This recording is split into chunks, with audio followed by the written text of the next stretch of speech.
Croyez-le ou non, je suis quelqu'un de très timide et parler en public, c'est vraiment quelque chose qui me terrifie, ou en tout cas qui me terrifiait. Aujourd'hui, ça, beh, comme vous le voyez, ça va beaucoup mieux.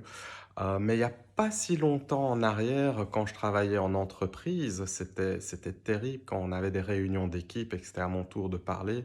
J'avais mes jambes qui commençaient à trembler, je sentais la gorge qui se serrait quand je parlais, j'avais comme un petit trémolo, j'avais l'impression que tout le monde entendait que je bégayais, que ma voix vibrait.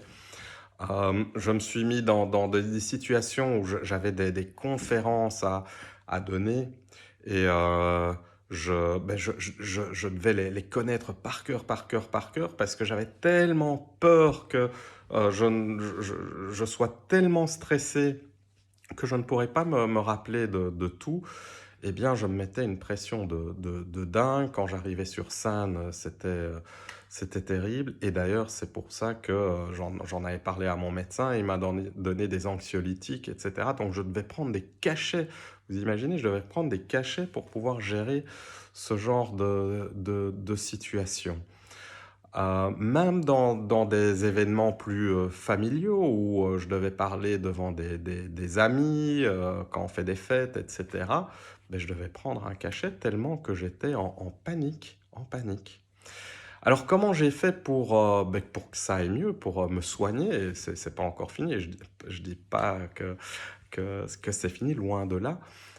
Mais comment j'ai fait pour avancer sur le sujet? Ben déjà, je me suis beaucoup, beaucoup renseigné sur les émotions, comprendre comment elles fonctionnent, et cetera. Comment je pouvais en faire des amis finalement de ces émotions. Et ça a été un travail qui a duré longtemps. Et ben, je pense que dans cette vidéo, je ne vais pas pouvoir tout vous expliquer par rapport à ça. On en parle beaucoup dans la formation de coaching et comment les apprivoiser, etc.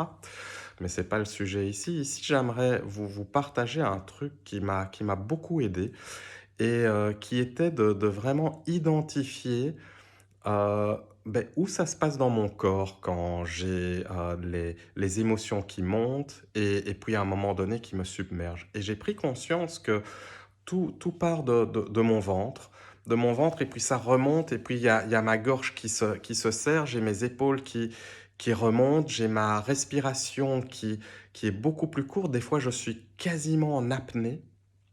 Et là, maintenant, le fait d'avoir pu identifier comment ça fonctionne, et ça, c'est juste avant que je sois submergé par les émotions, donc avec des larmes et tout le machin, hein. Et donc là, maintenant, le fait d'avoir pu identifier le processus, eh bien, dès que je ressens que mon ventre est en tension, que ma respiration commence à s'accélérer pardon, à ralentir, quitte à presque s'arrêter, avant que je ressente les tensions dans la gorge, eh bien, je libère mes épaules, je libère mon ventre, je change ma respiration pour justement me laisser traverser par l'émotion, sans pour autant la contenir et puis qu'à un moment donné, elle me submerge.